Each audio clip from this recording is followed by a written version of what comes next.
Selamat malam, berjumpa lagi bersama saya Wong Ganteng sak donya. Halo, selamat pagi Mas Sandra.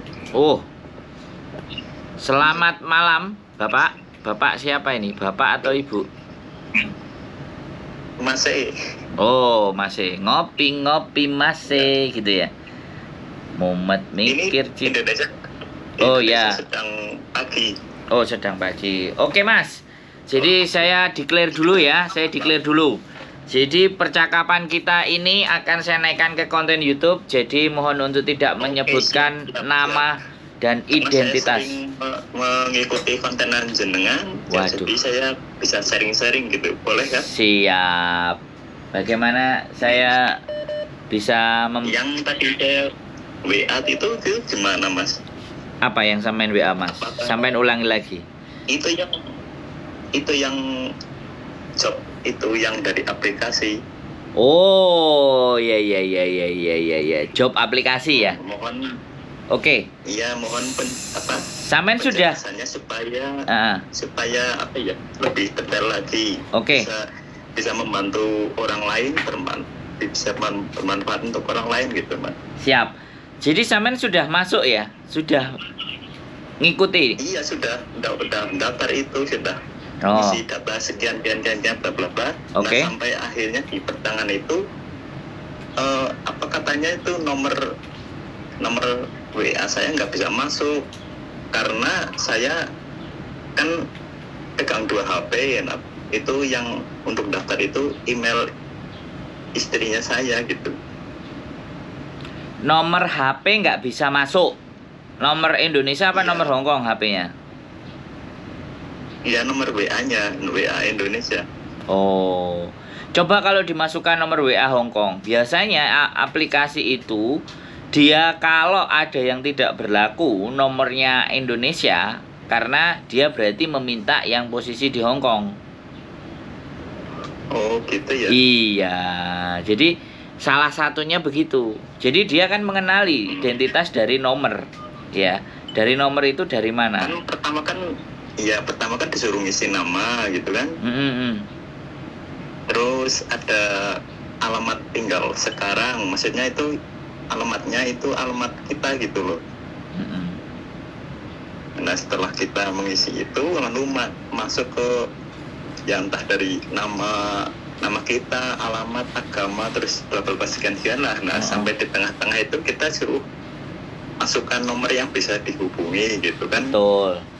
Karena ada 2 kotak. Yang kotak pertama itu yang kayak kode negara gitulah ya kan. Siap. Yang misalkan dari Indonesia kan ada +62, terus kotak yang kedua Nomornya. sekian gitu kan. Nah, saya coba yang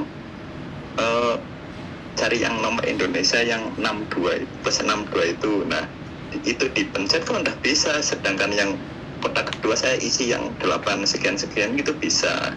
Itu gimana? Sebenarnya itu nggak ada masalah, sampai tinggal ulangi lagi aja. Karena namanya aplikasi pasti ada kekurangan, ada kelebihan. Justru kalau dengan adanya aplikasi seperti itu kan enak daripada ditipu-tipu. Ya, tapi kan yang saya ragukan, yang saya ingin tanyakan itu apa ini bener apa gimana? Nggak apa-apa, dimasukin aja. Kita harus tes, karena gini, masalah benar dan tidaknya, sekali lagi benar dan tidaknya, itu kita nggak bisa lihat ya, karena aplikasi ya Mas. Ini aplikasi, Iya. jadi saya nggak bisa cross check, ya kan? Dia aplikasi, dia posisi agentnya ada di mana atau bagaimana kan saya nggak bisa lacak tuh, ibaratnya, ya kan? Iya. Jadi sebaiknya memang diisi saja. Selama dia tidak menyuruh sampean transfer, ya artinya jangan ditransfer. Artinya itu nggak mau, mending buat kebutuhan lain sih malah lebih. Lah makanya daripada dikasihkan orang yang belum tentu Nah. kita kenal gitu kan. Oke, makanya sampean coba terus sampai benar-benar nanti dia akan menghubungi sampean. Kalau dia sudah minta duit duluan, nah baru kita tanda tanya. Sampean tinggal nanya kantor agenmu di mana. Saya takutkan kayak gitu. Nggak usah takut. Sampean kan nggak. Maksudnya untuk mencegah korban-korban lain gitu kan. Loh, lah iya, makanya sampean coba dulu. Kalau nggak bisa itu coba ulang lagi, karena menurut saya sekarang Hong Kong sudah mulai, tidak hanya Hong Kong sih semuanya, tapi sekarang agensi-agensi itu sudah mulai menggunakan aplikasi seperti itu untuk menyaring rekrutmen yang dari Hong Kong, baik dari Hong Kong ataupun dari Indonesia. Mereka sudah mulai banyak menggunakan sistem seperti itu. Dan ini sudah mulai, yang kemarin nggak, sampean kan satu helper choice ya kan. Kalau saya kemarin ada 3. Jadi kalau ini dari sampean ada 4. Berarti sudah ada 4 yang berbasis aplikasi. Dan ini kan mulai rame gitu loh. Jadi mereka nggak mau kalah sama YouTuber. Kalau YouTuber kan ya sudah ngomong. Kalau mereka kan aplikasi, tinggal isi kan seperti itu. Tapi itu menurut Mas Andro itu resmi apa enggak itu? Saya nggak bisa bilang resmi atau tidak ya Mas Bro, karena masih aplikasi. Enggak, ini Mas, soalnya kan dulu kan saya pernah nyoba yang helper plus itu kan, ada helper plus, ada helper choice, ada helper library itu kan. Ya, helper library, makanya sampai nyebutin 3 kan. Kalau helper library itu kan ada biayanya gitu. Terus saya pernah tanya kepada teman-teman yang pernah jadi TKW itu, katanya kalau itu buat cowok itu jarang gitu. Terus yang helper plus itu saya pernah ngetes, pernah nyoba itu kan ada majikan dari India itu kan. Terus majikan India campuran sama Hong Kong lah, yang butuh cowok gitu kan. Terus yang majikan si gadai yang simsangnya itu cat gitu. Nah, saya pernah mencoba mendaftar, kebetulan mungkin belum rezeki saya, terus dibalas lah sama si majikan yang perempuan itu, katanya sudah diisi gitu. Berarti kan saya punya sedikit gambar, oh berarti ini bener resmi. Nah, yang saya tanyakan itu yang helper choice ini. Jadi gini, oke, sekarang jangan terpatok ke satu-satu.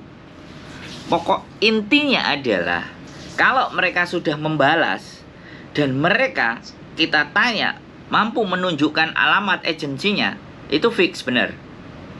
Bisa dipahami nggak? Ya. Jadi kalau sampean tinggal kan... sebentar ganti saya ngomong Mas. Kalau sampean yang ngomong terus kan sampean yang nanya. Kalau dari tadi sampean ngomong terus itu sampean yang ngasih penjelasan ke saya. Nah, sekarang yang sampean butuhkan saya yang menjelaskan atau sampean yang menjelaskan? Ya, pengen penjelasan dari Mas. Lah, makanya saya bilang kita pakai prinsip. Jadi jangan pakai pemikiran sampean.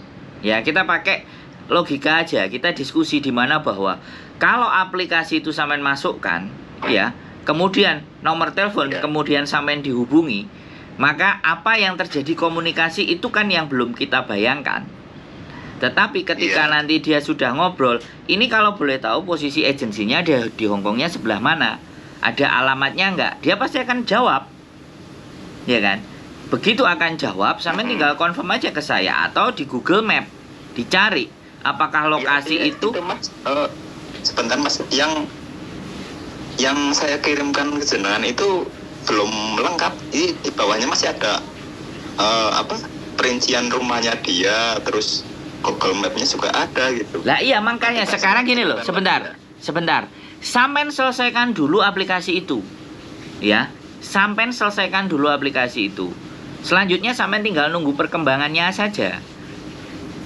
Begitu loh Mas Bro. Prinsipnya begitu. Iya. Sampean selesaikan dulu sampai kelar. Baru nanti kita beranjak bicara yang lebih dalam lagi.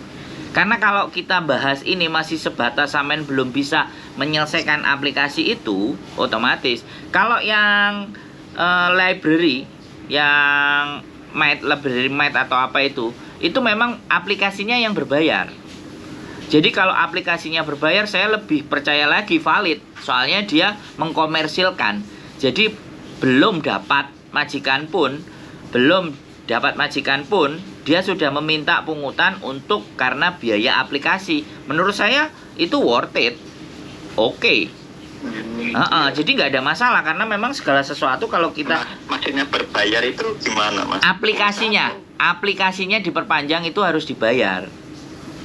Sampean kan tahu ada Nggak, aplikasi. maksudnya dipotong pulsa gitu. Bukan, ya sampean di situ kan ada kemana dia berbayarnya Di apps. tulisannya ada bayar berapa, $700 atau berapa itu. Nah ya di apps Saya atau lupa lah. di jadi di situ ada. Makanya saya juga kemarin nggak ngelanjutin karena dia langsung memotong. Menurut saya itu oke, karena memang sirkulasi untuk mendapatkan informasi itu ada biayanya. Menurut saya itu Iya. yang oke, nggak ada masalah ya. Tinggal bayarnya dia mau pakai apa, paymentnya itu kan sekarang juga bisa. Kalau di Indonesia ada Oppo Pay, ada OVO, ada transfer, ada rekening, ada Mastercard atau macam-macam kan. Tinggal metode pembayarannya Iya, aja. Nah, jadi menurut saya sampean sudah selangkah lebih maju dibandingkan anak-anak yang di luar sana yang dari sosial media terus nomor telepon terus nanti bayar paspor begini-begini. Sampean sudah masuk ke aplikasi. Ini sudah menurut saya oke, selangkah lebih maju. Jadi prosentase untuk tertipunya enggak, karena aplikasi itu pasti resmi. Karena dia bisa, ya bukan resmi ya. Sekali lagi tetap dari situ, apalagi di bawah-bawah sampean ngomong ada lokasinya, ada alamatnya, ada tempat tinggalnya, itu sudah sangat terbuka sekali berarti kan. Jadi kalau itu terjadi penipuan itu kita melaporkan ke polisi Hongkongnya enak. Aplikasi ini berbahaya. Di cybercrime-nya, divisi cybercrime-nya dia pasti akan melacak dan itu aman. Nggak ada masalah. Saya seneng kalau bisa kayak sampean kayak gini, bisa bukain itu semuanya, terus menggunakan aplikasi itu. Nah, saya di sini tinggal confirm kantornya memang ada nggak. Kalau sampean sudah detail nemen, begitu kantornya ada, sampean kasih alamat saya datang. Saya sampaikan, Mas bener ada kantornya, semuanya legal resmi, selesai kan. Sampean nggak akan kena tipu. Jadi sampean nggak usah cross checknya datang ke sini. Kalau sampean ada istri juga di Hongkong kan, sampean bisa suruh istri aja, suruh ngecek kan juga nggak ada masalah. Jadi selesaikan dulu aplikasinya menurut saya. Itu dulu. Sampean usahakan selesaikan karena setiap aplikasi punya cara memasukkan masing-masing. Dan terus terang saya belum mencoba aplikasi itu. Saya belum mencoba aplikasi itu. Langkahnya ada 4 langkah kayaknya, Om. Iya. Nggak apa-apa, wis sampean coba saja. Saya hanya hasil akhir. Ketika sudah sampean masuk, ditanyain kantor pusat, ya, kantornya di mana, domisilinya di mana. Bojo sampean kalau bisa datang atau teman sampean siapa yang di Hongkong ya silahkan minta bantuan. Kalau nggak bisa, kasih tahu saya alamatnya. Saya akan cross check, saya akan kontenin juga. Jadi aplikasinya saya kontenin, kantornya juga saya kontenin. Itu informasi buat teman-teman. Enak itu sudah, nggak ada masalah. Nah, kira-kira Ya, saya sih nggak ada maksud apa-apa ya, Mas. Saya cuma ilmu yang saya dapat dari media sosial itu perlu dibagikan supaya mencegah lah yang penipuan daripada korban-korban yang penipuan itu lah. Iya, makanya sampai lanjutkan sampai prosesnya done, sampai prosesnya selesai. Nanti iya, kalau sampai mungkin sudah selesai, saya bisa. Ya, istilahnya mau membuka sesuatu yang masih tertutup, kita harus berani berkorban untuk terjun ke situ dulu ya, Mas ya, mungkin ya. Ya menurut saya sih dulu, kalau aplikasi sih nggak ada masalah menurut saya. Tinggal diisi aja dan sudah, karena sampean belum sampai menyelesaikan selesai kan, belum sampai tuntas gitu loh menyelesaikannya, karena tersangkut nomor tadi kan. Iya. Ya, masalahnya kan yang waktu pertama kali kan HP pakai emailnya saya, terus suruh daftar itu mengisi sekian, terus kedua HP saya kan yang satunya yang pertama itu kan ngedrop, terus saya cek, kemudian pakai HP satunya lagi kan ada alamat istri saya itu terus diisi kok beda gitu kan. Saya coba-coba gimana ini ya kan, tetap nggak bisa gitu. Mungkin dia beda devices, harus diselesaikan di satu HP karena kan ini basisnya aplikasi gitu. Kalau basisnya udah IT Mas, ya sekali lagi kong sampean masuk Gmail passwordnya nggak sama ya dicoba-coba berkali-kali. Kalau sudah berkali-kali nggak bisa kan dia otomatis ngeblok. Jadi dia ingin memastikan satu orang yang sama gitu loh. Kalau sampean masuk lagi dengan yang berbeda, nah dengan data yang disama dia bilang lu kok dua ini HP-nya kan, kayak gitu tuh. Bisa jadi kan. Beda Tapi kok saya yang penasaran, ada apa, maaf ya, untuk majikan Hongkong apa suka upload foto gitu mas? Sebenarnya memang enggak, tapi kembali lagi ya kan, itu enggak ada masalah. Yang jelas nanti ketika sudah selesai dan itu kita cross check kantornya di mana mas. Kalau sampai dia itu menyampaikan kantornya, ya oke, kita lanjut. Kalau dia ternyata berbelit-belit, bleset, ya sudah, delete aja aplikasinya, selesai. Kan gitu. Misalkan kalau kita udah selesaikan itu aplikasi, kemudian ternyata itu hanya job abal-abal, itu bisa diproses hukum ya mas? Bisa. Yang penting screenshotannya sampai ada semua. Oh gitu ya. Iya, itu kan kejahatan cybercrime. Tapi sih katanya, saya kan komen-komen lah di YouTube orang Hongkong itu kan.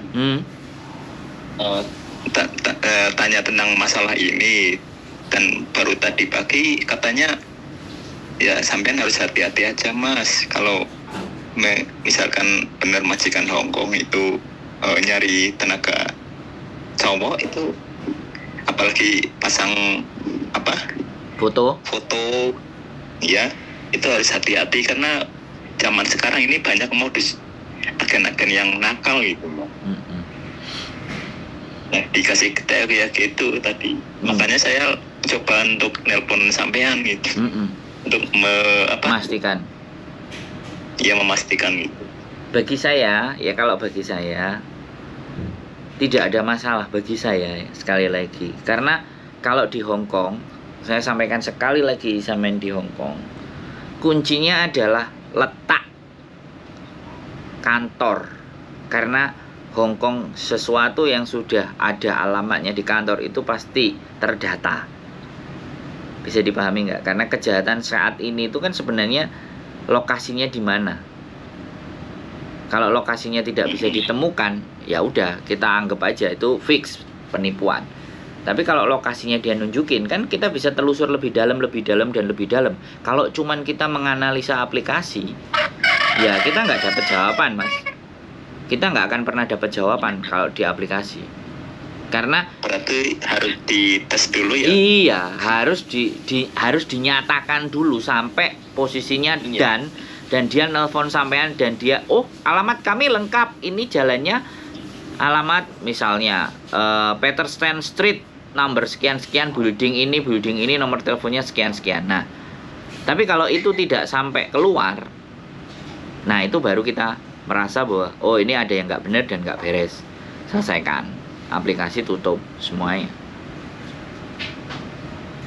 Apalagi kalau sistemnya bayar, nah udah diselesaikan. Kayak jualan online aja, kalau kita nggak cocok harga, ya udah cancel.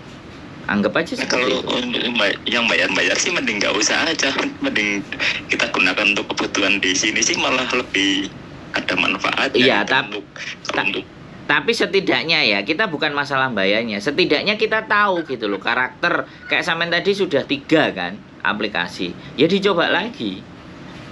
Artinya sampean sudah lebih maju gitu loh. Kan saya tadi udah bilang, dibandingkan ke sosial media yang ngasih nomor telepon terus ditelepon karena bernafsu, mereka transfer, mereka nggak berpikir bahwa itu penipu. Sampean sudah ke aplikasi, terlepas aplikasinya nanti benar atau tidak, kan kita sudah pernah mencoba. Saya juga pernah aplikasi OpenRice. Ya memang pekerjaan ada, nyata aplikasi itu berbayar dan mahal. Aplikasi OpenRice namanya. Itu pekerjaannya fix, nggak ada yang abal-abal. Tetapi di aplikasi itu akan dicas. Ada biaya cas selama aplikasi itu nempel lebih dari 1 bulan. Dia biasanya kalau yang library itu lebih dari 3 hari aksesnya akan di close kalau kita nggak bayar. Itu benar menurut saya. Sesuatu tidak ada yang gratis. No free lunch in this world. Jadi tidak ada sesuatu yang gratis di dunia ini. Bayar artinya bayar biaya aplikasi. Sama kalau saya pakai iPhone ya, saya pingin aplikasi apa, KineMaster, InShot untuk edit video, saya juga berbayar. Ada berbayar tahunan, ada berbayar bulanan. Nah, aplikasi itu begitu. Itu namanya bisnis berbasis aplikasi. Begitu ceritanya Mas Bro. Sampean sudah termasuk oke, menurut saya loh ya. Tinggal nyelesain aja itu tadi. Kalau masalah Saya akan coba kembali. Kalau masalah penipuan, ya tidak hanya orang Indonesia aja, orang Hong Kong pun juga ada yang kena tipu. Jadi dari Cina sana menggunakan telepon, iming-iming ABCD bla bla bla bla, itu sama, tidak hanya Indonesia saja, mau Amerika, mau Eropa, mau Australia atau negara bagian manapun, namanya penipuan dalam dunia sosial media itu sudah sesuatu yang umum. Makanya kita pinter-pinter dan jeli dan pinter aplikasi mana yang benar yang enggak. Saya kalau sampean tanya itu benar atau enggak, saya belum bisa pastikan. Kalau sampean sudah pegang alamat kantor agensi, baru saya bisa pastikan bahwa itu abal-abal atau benar atau enggak. Bisa dipahami, Mas? Bisa. Apa saya nanti kirimkan itu ya, alamat itu yang di Google Map-nya kan, yang itu, majikan ini kan. Itu kan alamat majikan, Mas. Itu kan alamat majikan. Alamat kantornya dia. Kantor pekerjanya? Iya, kantor agensinya. Itu. Iya, itu yang paling penting, Mas. Karena setiap agensi sekarang yang ada di Hong Kong selalu ada alamat domisili. Karena itu akan dilaporkan. Maksudnya setiap namanya badan usaha itu harus terletak di mana gitu. Maksudnya begitu gitu loh, Mas. Sama di Indonesia. Perseroan terbatas, CV, firma, semuanya pasti ada alamat. Alamatnya ada di mana. Nah, itu yang paling penting. Kalau alamat majikan itu enggak. Saya datang ke tempatnya majikan di depan terus ketok-ketok nanya, "Wah, saya kena polisi, Mas." Orang sini tahu sendiri, sensitif. Ya kalau alamat itu dilihatnya memang ada, tapi kalau alamat kantor itu kan saya bisa ketok, saya bisa masuk. Permisi, excuse me, is right, this application, this office is here, is right. Dia akan jawab, oh ya, right, gitu. Nah, berarti sudah benar sampean jalannya. Saya tinggal mengkoreksi saja, saya tinggal memastikan saja untuk kelanjutannya. Ya nanti coba lagi. Ya, selesaikan dulu itu sampai benar-benar deal dan nomor telepon sampean masuk dan mereka menghubungi sampean. Pastikan dulu sampai di situ. Siap. Itu kan postingnya tanggal 22 kemarin pas mau sahur apa ya kan saya coba-coba buka aplikasi. Kok ada cowok nyarinya orang ini entah itu perempuan atau laki majikannya itu saya nggak tahu, yang jelas ada fotonya itu kan. Nggak apa-apa, bagus lah. Dicoba sekali lagi. Nggak ada masalah. Iya, makanya saya coba-coba dulu lah. Iya. Betul. Kira-kira ada lagi yang coba kita tidak tahu ya, Mas ya. Ya. Ada lagi yang mau didiskusikan kira-kira selain itu? Karena menyelesaikan adalah tugas sampean. Kemarin itu yang dulu kan saya pernah ditawari sama saudara saya di Hong Kong. Kerja, cuman kan nggak pakai agensi, itu gimana? Kerja nggak pakai agensi, terus pakai turis? Iya nggak tahu ya, pokoknya disuruh datang langsung ke sana gitu. Disuruh datang ke sini. Iya, nanti di situ dicarikan kerja gitu. Yes, jadi ya hati-hati. Pakai kontrak mandiri atau apa gitu, saya nggak tahu. Nggak ada. Sampean berarti disuruh ilegal itu namanya. Disuruh ilegal. Terus saya suruh saya tanya saudara saya, coba tanyakan sekali lagi ke majikan kenapa kok nggak mau agensi gitu kan. Terus usahakanlah tanya sama majikan, dan ternyata itu pakai di Hong Kong apa itu residen permanen ya. Berarti pekerjaannya diperuntukkan untuk permanen ID gitu, Mas Bro, yang punya KTP. Orang yang warga tetap di situ lah ya. Iya, berarti nggak bisa kalau dari Indonesia kayak gitu. Oh, makanya sih nggak mau pakai agensi. Iya, kalau sudah permanen ya langsung datang, tanda tangan kontrak, pekerjaannya apa, ya kayak gitu, nggak ada masalah. Makanya lebih berhati-hati. Kalau gitu sih, itu prosesnya gimana, Mas? Ya, sampean harus punya ID dulu. Berarti nikah sama orang Hong Kong gitu. Ya itu salah satu cara untuk dapat ID. Kalau selain nikah apa nggak bisa? Selain nikah itu usaha. Jadi sampean punya usaha, bikin toko, bikin restoran, bikin usaha. Jadi visa bisnis namanya. Selain visa gitu. bisnis, kalau yang kedua kerja di company. Kalau kerja di company atau perusahaan, kerja di perusahaan itu berarti profesional.